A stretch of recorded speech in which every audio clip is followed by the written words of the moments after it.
Hey guys, it's Cody here with another Maya rig, and I wanted to go in and do a little quick video and show you guys some of the pretty sick things I've been working on.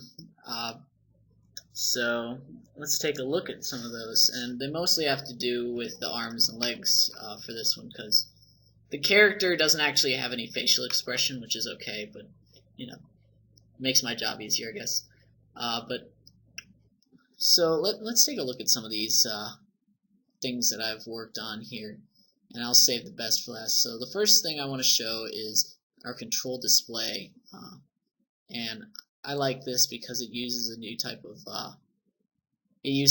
of attribute called an enum, and you can kind of set up your own little, your own wording here and just toggle through these. So right now we got IK and according to our blend, we can move our IK tool like this. But if I set this to FK, we get a completely different new set of controls. And I can set this back to 0 and, we have control that way.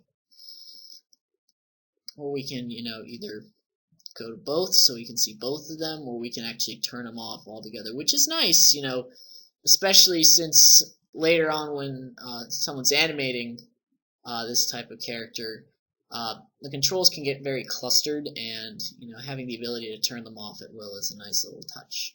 So let's go back here. I'll put this back to 10 so it's on the IK mode. Switch this to IK, and I guess another quick thing to mention is I also added this little kind of rubber band showing which bone is affected by this pole vector here, which is a cool little thing. And, no matter where I put it, it's always going to follow. So that's a little cool little thing, but not what I wanted to show. Getting back to the main point.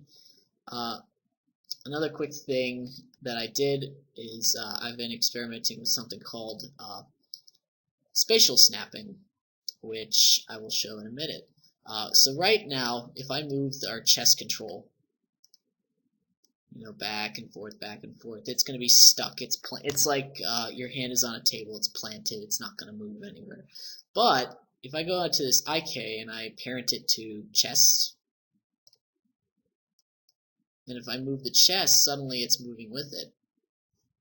And we got a couple other options too. For example, my two favorite controls for this option are the head, which is perfect for, say, a headache animation, or say your character is recoiling after getting hit hard. You can go click to head, and now we can go no. So that's pretty cool. There's also the waist, which I think that one's my favorite, just because of how silly it looks. So I'll put this down here, and I'll move our waist. I think it's yeah. So I'll move our waist tool, and it's like, hey girls, how you doing? So that's a cool little thing that I've recently taken a look at. But the main thing I wanted to show you, and I'm gonna bring out both of our tool sets here to show this. The main thing I wanted to show you is something called IK-FK snapping. Now, an IK-FK snapping doesn't sound too complex when you think about it, but trust me, it is. Because basically what it did is we utilized a code, and I will show you what that expression did for us in a second. So I'm going to move these controls every which way I can. So our FK controls are going to be here and down, and it's all wonky, and that would be a pain if you wanted to try and if say you wanted a perfect blend between your IK and your FKs, then that's going to be a tough thing to get that control all the way over there and line this up exactly correct so you don't see any movement.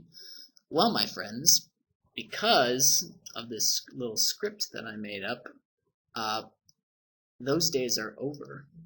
So I'm going to click on this attribute here, and I'm going to, right now it says IK to FK snap, and it's on neutral. But watch what happens. I'm going to switch this to snap IK to FK, so the IK is what's going to be affected. And watch what happens when I move this one frame forward. And bam. So now our pole vector lines up in the correct position, and our foot also lines up in the correct position, but it's still technically in IK mode, okay? And if I blended this right now, I'll click the blend. If I blend this, you see no difference at all. Pretty sick, huh? And the other cool thing about this, I'm gonna switch this back. So I'm gonna put that back at 0, put that back at 0. And I guess this is cool, and this is okay that our bones are here, because that kind of shows you, you know, some more versatility with this tool. You know, it can also zero things out pretty nicely as well. So I can snap FK to IK, and now the IK is going to stay put, and the FKs are going to snap into place. Pretty sick. And the other cool thing about this is I can actually animate this.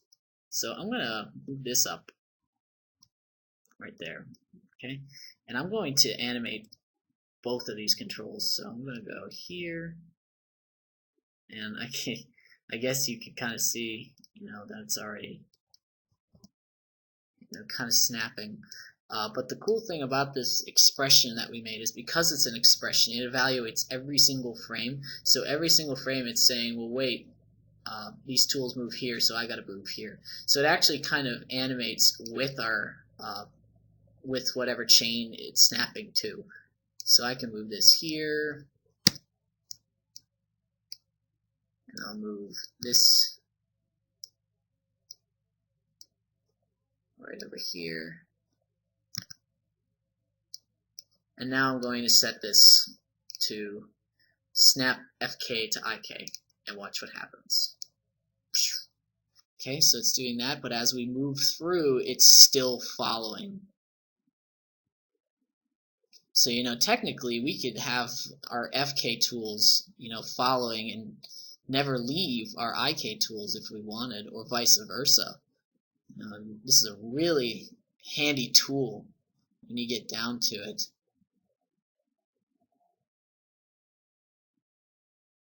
Okay, so that's pretty much all I wanted to show you guys. You know, if you want to see the expression used to create this function, I'll be posting it on my blog. And any questions, please feel free to leave a comment, or, you know, send me an email if you want. Alright, so this is Cody signing off. See you in the next video.